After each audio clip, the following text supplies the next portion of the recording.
পাকিস্তান থেকে F-17 fighter jet কিনছে বাংলাদেশ। ইসলামাবাদে বাংলাদেশের বিমান বাহিনী প্রধান। পাকিস্তান থেকে যুদ্ধ বিমান কেনার আলোচনার খবরে উদ্বিগ্ন ভারত। আরেকটি পাকিস্তান হতে যাচ্ছে বাংলাদেশ। গ্রিনল্যান্ড দখলে নেওয়ার ঘোষণা হোয়াইট হাউসের। বিডিফিউজ ইনফোটেনমেন্টে স্বাগত জানাচ্ছি আমি সুস্মিতা দাস। আজ জানাবো ভেনেজুয়েলায় আগ্রাসনের পর বিশ্বের পরিণতি এবং প্রতিরক্ষা সংক্রান্ত গুরুত্বপূর্ণ কিছু খবর। পাকিস্তান থেকে F-17 ফাইটার জেট কিনতে যাচ্ছে বাংলাদেশ। এ উপলক্ষে বর্তমানে পাকিস্তান সফর করছেন বাংলাদেশ বিমান বাহিনীর একটি উচ্চ পর্যায়ের দল। এ দলের নেতৃত্ব দিচ্ছেন বিমান বাহিনী প্রধান air vice marshal Hasan Mahmood Khan. মঙ্গলবার পাকিস্তানের রাজধানী ইসলামাবাদে হাসান মাহমুদ খান বৈঠকে মিলিত হয়েছেন পাকিস্তান বিমান বাহিনী প্রধান জহির উদ্দিন বাবর সিধুর সাথে। এ সময় দুই দেশের বিমান বাহিনী প্রধান বিস্তারিত আলোচনা করেন বাংলাদেশের F-17 ফাইটার জেট সংগ্রহের বিষয়। পাকিস্তান আর্মির জনসংযোগ বিভাগ ISPR এর এক বিবৃতিতে মঙ্গলবার প্রকাশ করা হয়েছে এই তথ্য। বিবৃতিতে বলা হয়েছে F-17 ফাইটার জেটের পাশাপাশি বৈঠকে দুই দেশের যৌথ অপারেশন, প্রাতিষ্ঠানিক মিথস্ক্রিয়া প্রশিক্ষণ, সক্ষমতা বৃদ্ধি এবং অ্যারোস্পেস অ্যাডভান্সমেন্ট নিয়ে আলোচনা করা হয়েছে। বৈঠকে পাকিস্তান বিমান বাহিনী প্রধান জহির উদ্দিন বাবর বাংলাদেশ বিমান বাহিনী প্রধান হাসান মাহমুদকে বলেছেন, বাংলাদেশের বিমান বাহিনী আধুনিকায়নের লক্ষ্যে গোড়া থেকে অ্যাডভান্সমেন্ট ফ্লাইং পর্যন্ত যাবতীয় সহায়তা দিতে প্রস্তুত পাকিস্তান। এ লক্ষ্যে পাকিস্তানের সমস্ত প্রাতিষ্ঠানিক অবকাঠামো ব্যবহার করে বাংলাদেশিদের সব ধরনের প্রশিক্ষণ গ্রহণের সুযোগ দেওয়া হবে। পাকিস্তান বিমান বাহিনী প্রধান বাংলাদেশকে আশ্বস্ত করেছেন, জরুরি ভিত্তিতে সুপার মূসক প্রশিক্ষণ বিমান সরবরাহ করার এবং দীর্ঘমেয়াদের সম্পূর্ণ ইকোসিস্টেম সাপোর্ট দেওয়া হবে বাংলাদেশকে। এ সময় পাকিস্তান বিমান বাহিনী প্রধান পাকিস্তান বিমান বাহিনীর সক্ষমতা সম্পর্কে অবহিত করেন বাংলাদেশ বিমান বাহিনী প্রধানকে। সফরে বাংলাদেশ বিমান বাহিনী প্রধানকে দেওয়া হয় বিশেষ গার্ড অফ অনার। বাংলাদেশ বিমান বাহিনী প্রধান এ সময় পাকিস্তান বিমান বাহিনীর যুদ্ধ সক্ষমতার প্রশংসা করে বলেন, বাংলাদেশ এই অভিজ্ঞতা থেকে উপকৃত হতে চায়। বাংলাদেশের পুরনো যুদ্ধ বিমান রক্ষণাবেক্ষণে পাকিস্তানের সহায়তা গ্রহণের কথা জানিয়ে তিনি বলেন, এয়ার সার্ভেলেন্স সক্ষমতা বৃদ্ধির জন্য বাংলাদেশের প্রয়োজন সমন্বিত এয়ার ডিফেন্স রাডার সিস্টেম। এ সময় দুই পক্ষের মধ্যে বিস্তারিত আলোচনা হয়েছে বাংলাদেশের F-17 ফাইটার জেট কেনার বিষয়। সফরের সময় বাংলাদেশ প্রতিনিধি দলকে ঘুরে দেখানো হয় national ISR and integrated air operation centre, Pakistan air force cyber command, national aerospace science and technology park. এছাড়া বাংলাদেশ টিমকে অবহিত করা হয় ISR সক্ষমতা, সাইবার, স্পেস, ইলেকট্রনিক ওয়ারফেয়ার এবং আনম্যান্ড সিস্টেম। ISPR আর বিবৃতিতে বলা হয়েছে, বাংলাদেশ প্রতিনিধি দলের এই সফর দুই দেশের ঐতিহাসিক সম্পর্ক এগিয়ে নেওয়ার পাশাপাশি শক্তিশালী প্রতিরক্ষা সহযোগিতায় গুরুত্বপূর্ণ ভূমিকা পালন করবে। দুই দেশের মধ্যে প্রতিষ্ঠিত হবে দীর্ঘমেয়াদে কৌশলগত সম্পর্ক। পাকিস্তানের F-17 চীন পাকিস্তান যৌথ নির্মিত একটি আধুনিক মাল্টিরোল ফাইটার জেট। এটি একটি 4.5 জেনারেশন ফাইটার জেট। এই যুদ্ধ বিমান যুক্তরাষ্ট্রের তৈরি F-16 ফাইটার জেট, ফ্রান্সের তৈরি রেফালের ফাইটার জেট সহ আধুনিক 4.5 জেনারেশন সব ধরনের যুদ্ধ বিমানের সমকক্ষ, কিন্তু দাম অনেক কম। তাছাড়া এই বিমান পরিচালনাও অত্যন্ত সহজ। যুক্তরাষ্ট্রের একটি F-16 ফাইটার জেটের দাম $60 থেকে $100 মিলিয়ন। ফ্রান্সের একটি রেফালে ফাইটার জেটের দাম $70 থেকে $100 মিলিয়ন। কিন্তু পাকিস্তানের তৈরি একটি F-17 ফাইটার জেটের দাম মাত্র $25 থেকে $30 মিলিয়ন। চীনা J-10C ফাইটার জেটের দামও পশ্চিমা সমমানের বিমানের অর্ধেকেরও কম। F-17 ফাইটার জেটের রয়েছে air to air, air to surface এবং এয়ার টু অ্যান্টিশিপ আক্রমণের ক্ষমতা। সম্প্রতি আজারবাইজান পাকিস্তানের কাছ থেকে 40টি F-17 ফাইটার জেট কেনার চুক্তি করেছে এবং এর প্রথম চালান পাকিস্তান তাদেরকে সরবরাহ করেছে। তাছাড়া পাকিস্তান গত ডিসেম্বর মাসে লিবিয়ার কাছে $10 বিলিয়ন মূল্যের চুক্তি করেছে বিপুল সংখ্যক F-17 ফাইটার জেট বিক্রি সহ অন্যান্য সমরাস্ত্র হস্তান্তরের।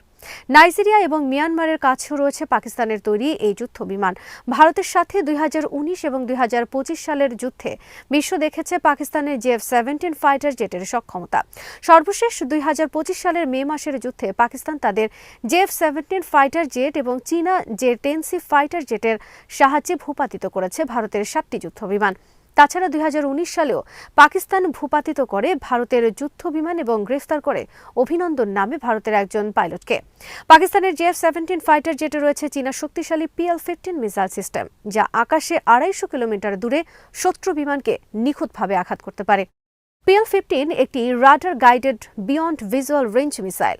এছাড়া এই বিমান এয়ার টু এয়ার অন্য যেসব মিসাইল ছুটতে পারে সেগুলো হলো PL-5E2, PL PL-10E এবং PL-12। JF-17 বিমানে রয়েছে আধুনিক রাডার সিস্টেম, ইলেকট্রনিক ওয়ারফেয়ার এবং জ্যামিং সিস্টেম সহ আধুনিক বিভিন্ন ধরনের অ্যাভিওনিক্স প্রযুক্তি। অলওয়েদার মাল্টি রোল এই ফাইটার জেট বাংলাদেশের মতো দেশে ভূমিকা পালন করবে শক্তিশালী আকাশ প্রতিরক্ষা হিসেবে। সম্প্রতি বাংলাদেশ চীনের কাছ থেকে অপর আলোচিত J-10C ফাইটার জেট কেনার আলোচনা চূড়ান্ত করেছে। তখন পাকিস্তানের কাছ থেকে JF-17 ফাইটার জেট কেনা নিয়েও আলোচনার খবর প্রকাশিত হয় গণমাধ্যমে। গত বছর নভেম্বর মাসে দুবাই এয়ার শো চলাকালে পাকিস্তান আর্মির পক্ষ থেকে বলা হয় একটি বন্ধু দেশের সাথে পাকিস্তান JF-17 ফাইটার জেট বিক্রির বিষয়ে প্রাথমিক চুক্তি করেছে। তখন প্রকাশিত বিভিন্ন খবরে বলা হয় এই বন্ধু দেশটি হল বাংলাদেশ এবং বাংলাদেশ পাকিস্তান থেকে 16 থেকে 32টি JF-17 ফাইটার জেট কেনার প্রাথমিক চুক্তি করেছে। এবার এই সংক্রান্ত আলোচনার সত্যতা মিলল মঙ্গলবার পাকিস্তান আর্মির বিবৃতির মাধ্যমে।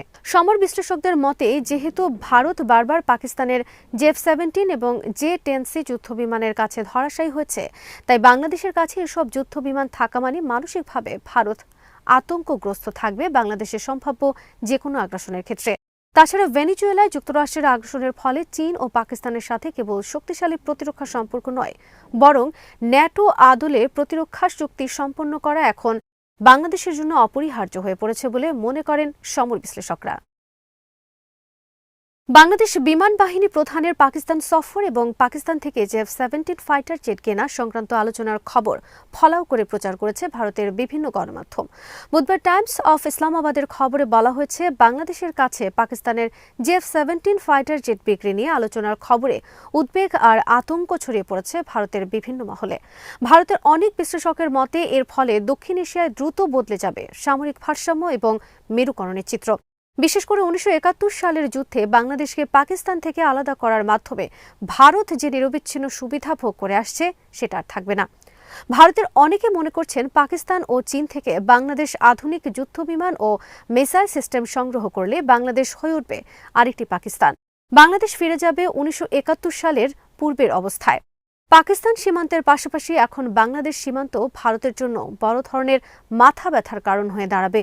আর এতেই শঙ্কিত হয়ে পড়েছে নয়াদিল্লি। পাকিস্তানের সাথে বাংলাদেশের প্রতিরক্ষা সম্পর্ক কোনো অবস্থাতেই মেনে নিতে রাজি নয় ভারত। পাকিস্তানের সাথে বাংলাদেশের প্রতিরক্ষা সম্পর্ক নস্যাতে ইতোমধ্যে নানা ধরনের কার্যক্রম শুরু করেছে নয়াদিল্লি। বাংলাদেশকে আরেকটি সম্ভাব্য পাকিস্তান আখ্যায়িত করে ভারতের অনেক উগ্রবাদী তথাকথিত সাংবাদিক শুরু করেছে নানা ধরনের অপপ্রচার। এদিকে বাংলাদেশের বিমান বাহিনী প্রধানের পাকিস্তান সফর এবং যে ফাইটার জেট কেনার সংক্রান্ত আলোচনার খবর নিয়ে মেতে উঠেছে পাকিস্তানের মূলধারার সব গণমাধ্যম সহ সামাজিক যোগাযোগ মাধ্যম ইনফ্লুয়েন্সাররা। তারা বাংলাদেশের সাথে পাকিস্তানের সম্পর্ক উন্নয়নের বিষয়ে গভীরভাবে আগ্রহ এবং উদ্দীপনা তৈরি করে যাচ্ছে। গ্রিনল্যান্ড দখলের ঘোষণা দিয়েছে যুক্তরাষ্ট্র। মঙ্গলবার হোয়াইট হাউস মুখপাত্র ক্যারোলাইন লেভিট এক বিবৃতিতে বলেন, প্রেসিডেন্ট ডোনাল্ড ট্রাম্প বলেছেন গ্রিনল্যান্ড দখল করা হবে এবং প্রয়োজনে সামরিক শক্তি প্রয়োগ করা হবে এক্ষেত্রে। ট্রাম্প বলেছেন, যুক্তরাষ্ট্রের জাতীয় নিরাপত্তার স্বার্থে গ্রিনল্যান্ডকে আমাদের দরকার, বিশেষ করে আর্কটিক অঞ্চলে রাশিয়ার প্রভাব মোকাবেলা এবং গ্রিনল্যান্ডের ওপর দিয়ে ভবিষ্যতে রাশিয়ার বিমান ও মিসাইল হামলা প্রতিরোধে গ্রিনল্যান্ডকে যুক্তরাষ্ট্রের দখল করতে হবে।